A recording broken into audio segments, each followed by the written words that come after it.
에게 돌아가야 될 이 일자리 안정 자금이 아파트 주민들 관리비를 둔갑해서 관리비를 내려주는 형국으로 지금 바뀌고 있습니다. 정말로 개탄스럽습니다. 그럼에도 불구하고 또 일자리 안정 자금을 2019년도에 3조로 정하겠다라고 말을 흘리고 있습니다. 더불어민주당 고용노동부 정신 차리십시오. 이번 국감에서 이 부분 자시하지 않겠습니다. 감사합니다.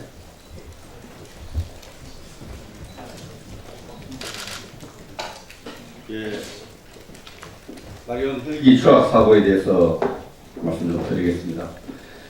해병 1사단에서 정비하려는 후에 시험 비용을 위해 이륙한 후 불과 4초 만에 프로펠러가 통째로 날아가 추락한 지난 17 사고로 육군 장병 5명이 순직하고 1명이 중상을 치료 중입니다. 유가족 여러분께 신중한 위로의 말씀을 드립니다. 아직까지 밝혀진 사고 원인이 전혀 없는데 청와대 대변인은 이례적으로 사고 다음 날 마치 수련에 문제가 있는 것처럼 비칠 가능성이 있다. 수련의 성능과 기량은 세계 최고 수준이다. 이 점을 국방부에 충분히 설명할 필요가 있다는 실로 어처구니 없이 발표해 자식을 가슴에 묻고 국물을 잃어 막는 자식이라는 유가족 가슴에 대못을 박았습니다. 문재인 정부가 세월로 유가족께 보인 모습과 판이하게 달리 나라를 짓자 순직한 국군 장병 유가족께 보인 청와대 행태에 반드시 책임이 따라야 한다고 생각합니다. 문재인 대통령은 작년 12월 21일 오후 3시에 제천 스포츠센터 화재 발생 시 24시간도 지나지 않은 다음 날 오후 1시에 현장을 전격적으로 방문했습니다. 그러나 이번 국군 장병 순직 사고에 대해서는 현장 방문 고사하고 사고 발생 3일째인 어제서야 유가족의 애도의 뜻을 별도의 성명이 아닌 신임 해군 참모총장으로부터 진급 보직 신고를 받으면서 언급한 것이 전부입니다. 청와대 눈치만 보는 국방부는 청와대 발표가 있자 부랴부랴 저녁 9시 50분쯤에 국방부 장관의 글을 기자들에게 문자로 알렸습니다. 정말 어처구니 없고 소중한 목숨을 정치적으로 계산한 이 정부의 민낯을 보여주는 것이라 하겠습니다. 이것이 국민을 위해 자신을 희생한 진정한 영웅들에 대한 여유입니다. 기무사 문건 폭로 및 유출에 침범하는 국방부에 한 말씀 드리겠습니다. 문재인 정부 출범 이후 국가 안보와 관련된 기밀 사항이나 문건들이 연이어 폭로되고 있습니다. 그리고 폭로된 문건들이 사실을 왜곡하고 오도하고 있는데도 국방부와 군은 침묵하고 있습니다. 국방부는 국민의 군대를 주장하지만 사실상 특정 정부의 군대로 전락하고 있습니다. 기무사가 17년 3월 작성한 것으로 알려진 계엄 및 합수 업무 수행 방안 문건이 폭로된 이후에 현재 우리 군에는 존재하지도 않는 계엄 시 부대 및 무기 이동 계획이 민간 NGO 단체에 의해 작성되어 공공연하게 유포되고 있는데도 계엄 시행을 책임지고 있는 합참은 강 건너 불구경하고 있습니다.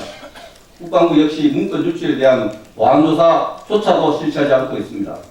본인들이 불편한 정보 언론에 보도되는 기무사를 동원해 국방부의 보이치 간부 및 직원들 대상으로 보안조사를 실시하는 국방부가 국가안보 태세를 무력화시킬 수 있는 문건이 유출되고 있는 데 대해서도 청와대 눈치만 보고 침묵하고 있습니다.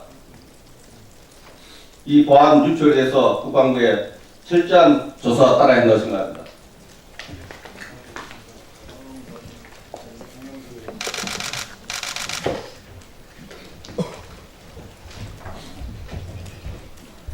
네, 외통위에서 보고드리겠습니다. 외통위는 다음 주 화수 하반기 상임위원회 첫 상견례를 갖고 업무 보고를 받게 됩니다. 여러 가지 현안들이 많이 있지만 최근에 문제가 되고 있는 북한산 석탄 반입과 관련된 문제에 대해서 집중적으로 논의하도록 하겠습니다. 최근에 남북한이 북한 통신선 복원을 위해서 차량과 기름을 지원하도록 했고 이걸 유엔 안보리에 제재 해제를 요청을 했고 유엔 안보리에서 일부분 제재 해제가 허용됐습니다. 그런데 이런 사실들은 우리 정부 발표가 아니라 일본 언론의 보도를 통해서 알게 되었습니다. 우리 정부가 평창 올림픽 기간 동안에도 수차례에 걸쳐서 대북 제재 완화를 앞장서서 요청하고 해제해 왔습니다. 비핵화가 이루어지지도 않는 가운데 우리 정부는 이제 대북 제재 완화, 해제 혹은 부분 해제를 주도하는 그런 어정쩡한 운전자 역할을 하고 있는 것 같습니다.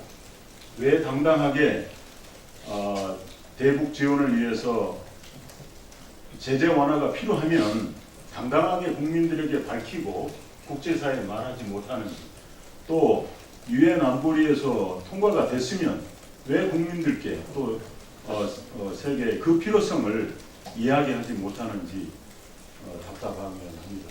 다음 주에 있는 상임위에서 집중적으로 이 문제에 대해서 추궁하도록 하겠습니다.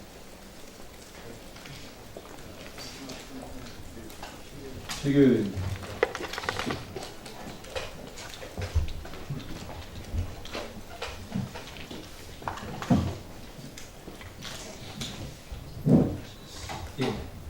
저출산 문제에 대해서 한 번 더 말씀드리고자 합니다. 지난 20년간 우리나라 출산율이 3%씩 하락을 해왔습니다. 그런데 작년에는 12% 하락했고 금년 들어서 지금 10% 떨어지고 있습니다. 71년도에 102만 명이던 출생아 수가 작년에는 35만 7,700명, 금년에는 32만 명이 예상이 됩니다. 정말 지금이 가장 중요한 시기, 이때를 놓치면 더 이상 어떻게 할 수 없는 이 시기에 유지되거나 올라가는 것이 아니라 정말 큰 폭으로 12%, 10%씩 떨어지는 그런 절망적인 상황입니다. 조금 길더라도 조금 더 설명을 드리면, 원래부터 태어난 애들을 90년 동안 3%씩 감소한다 그럴 때, 3%씩 감소한다 그럴 때 90년 동안 태어난 애들이 한 명도 안 죽고 다 살아 있어도 1,000만 명밖에 안 됩니다. 우리나라 인구 지금 5,100만 명입니다.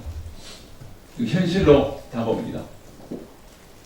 그리고 우리나라와 인구가 비슷한 프랑스, 영국 지금 82만 명, 85만 명 낳고 있습니다. 현재 인구 비슷합니다. 우리나라 이제 금년에 2만 명. 그러면 20년 후에 지금은 인구가 비슷한 영국, 프랑스는 80만 명이 활동하는데 우리나라 20대 청년 30만 명 활동해서 정말 경쟁을 할 수 있냐? 그리고 20년 후에 대학 갈 수 있는 자원이 반으로 줄어듭니다. 대학 입학생 수. 20년 후에 군대 들어가는 군 입대자 수 반으로 줄어듭니다. 정말 심각한 상황입니다. 그런데도 정부가 내놓은 이 대책을 보면 정말 국민들이 냉소적인 반응을 보이고 있습니다. 내년에 일자리 안정자금 3조 원 그러는데, 이 3조 원이면 출생아 1명당 1,000만 원씩 줄 수가 있습니다. 출산장려금 1,000만 원 줄 수가 있습니다. 그리고 제가 제시하는 그 대안은 다자녀 카드 만들자. 2자녀, 3자녀 되면 식당이라든지 주차장이라든지 항공료라든지 하여튼 여러 가지 혜택을 볼 수 있도록 민간의 참여를 유도할 수 있습니다. 민간 식당에서 애들 셋 들고 같이 오면 우리 30% 할인해 준다. 가맹점 받을 수 있습니다. 또 손해를 안 볼 수도 있습니다. 3명씩 데리고 오면.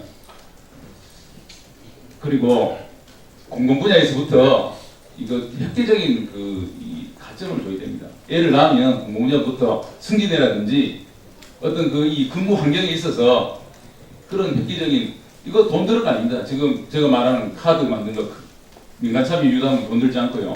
그 다음에 이 공공 분야부터 승진에 가점 준다든지 그 내부적인 혜택을 주는 거, 누가 더 승진하느냐 문제지. 근데 지금은 혁명적이고 정말 개혁적인 그런 대책이 필요할 때입니다. 1인당 5만 원, 10만 원 더 올려준다니까 냉소적인 반응 보이지 않습니까? 정말로 이 국가적인 가장 중요한 문제가 이 저출산 문제인데, 일본은 지금 100만을 지키려고 인구 장관을 만들었습니다. 장관직을. 우리나라 이 30만, 이거 어떻게 하려고 하는지 정말 이해를 할 수 없습니다. 이에 대해서 정부에 정말 혁명적인 그런 대책을 촉구를 합니다. 우리 주교 의원님이 특별히 출산율에 대해서 발표를 고맙게 생각합니다. 다른 분 또 말씀하실 분 계신가요?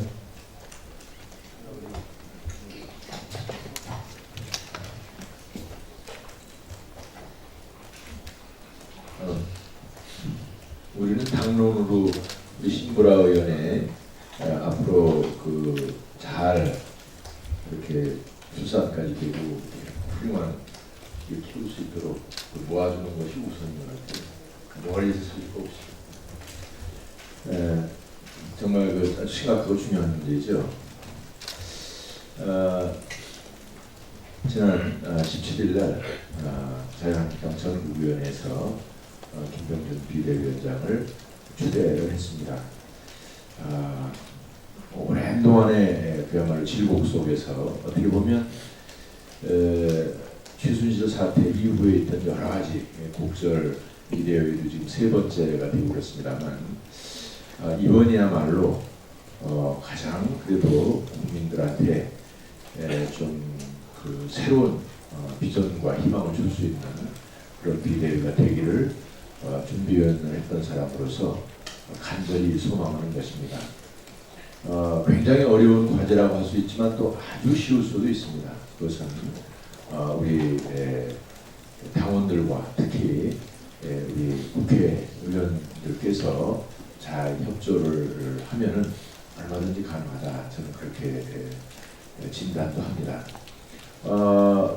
수락 연설에서 우리 자유한국당의 정치 개혁은 물론이고 대한민국 정치권 전체를 변화시키는 데도 역할이 됐으면 좋겠다는 취지의 수락사가 저는 이 시대의 정치를 설명한다고 볼 수 있습니다. 사실 우리 자유한국당이 그동안에 가지고 있었던 개파간의 문제라든지 혹은 중앙당의 공천권 행사 등 국회의원을 일종의 그냥 심부름꾼 정도로 취급하는 그런 정당 문화가 이제 바뀌어야 되는 것입니다. 여당도 청와대 출장소라는 오명을 이번 기회에 벗어나야 됩니다. 그쪽은 아무 문제가 없는 것처럼 그렇게 조용조용히 하는 것 같지만 국민들은 다 알고 있습니다. 결국은 이것은 공천권을 국민과 당원들한테 돌려드림으로 해서 앞으로는 더 이상 국회의원들이 정당 지도부나 청와대를 향하여 눈치를 보지 않는 그러한 정치가 되고 그야말로 오로지 국민과 유권자를 위해서 정치를 하는 그런 시대를 열어야 됩니다.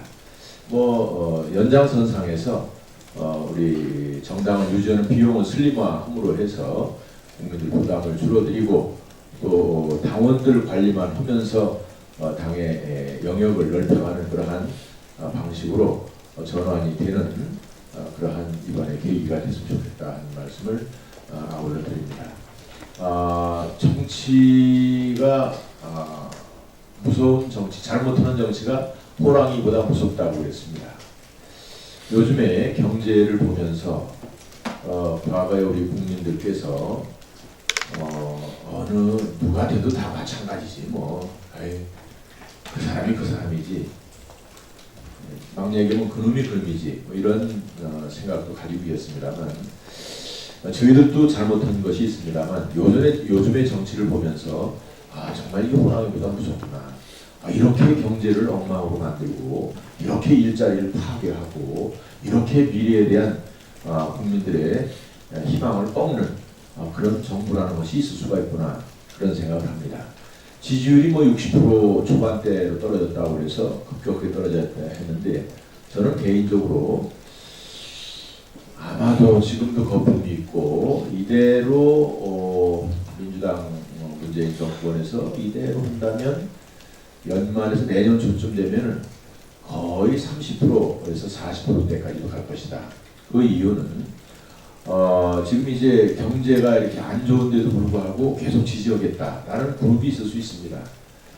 일부 종북 세력이나 아주 좌파 세력 중에서 못 살고 잘 살고 보다 우리가 약간 이렇게 뭉쳐서 뭔가를 해야 된다 이런 그룹이 있을 수 있습니다만 그 이외에는 전혀 이 경제 정책이 작동하지 않기 때문에 틀림없이 정부에 대해서 비판을 하게 될 것이다. 뭐 여러 가지 통계가 있습니다만 아까도 말씀을 했는데 지금 우리가 2.9%라고 되어 있습니다만 미국보다 경제 성장률이 지금 떨어진 것이 우리 이 역사상 80년대에 있었던 오일 쇼크하고 97년에 있었던 IMF 사태밖에 없습니다. 지금 일반 서민들은 IMF보다 더 어렵다는 것이고 이제 그런 경기 침체에 초입에 있다라고 저는 감히 진단을 합니다. 그래서 정부에서 잘하길 바라지만 우리가 정치를 잘할 수 있고 우리 자유한국당 이번에 변해서 자유한국당도 변하고 정치권 정체가 변하는 그러한 우리 비대위원장 새로운 비대위원들이 당을 잘 이끌어 나가기를 기원합니다. 네, 감사합니다. 저희 당에서 어제 우리 지금 이 자리에 앉아 계신 김종석 의원님, 신보라 의원님, 송일종 저희 당의 소상공인특별위원장, 이현재 의원 등등 저도 포함해서 어제 금천구 공부상가를 방문을 했습니다. 오전 10시부터 이분들을 만나고 있고 급격한 최저 임금 인상, 근로시간 단축에 따른 심층 토론회를 했는데 이분들이 굉장히 아주 절규하고 있습니다. 그래서 또 향후 이분들은 종업원들을 모두 해고할 수밖에 없는 한 상황이라는 것을 저희들한테 굉장히 많이 말씀을 해주셨습니다. 그래서 정부는 이런 부분에 대해서 좀 귀를 기울여서 정책 수정을 하든가 현 실태 파악을 좀 해주시기를 부탁을 드립니다. 비공개로 진행을 하도록 하겠습니다. 비공개로 전환하겠습니다. 오윤희 양은 협조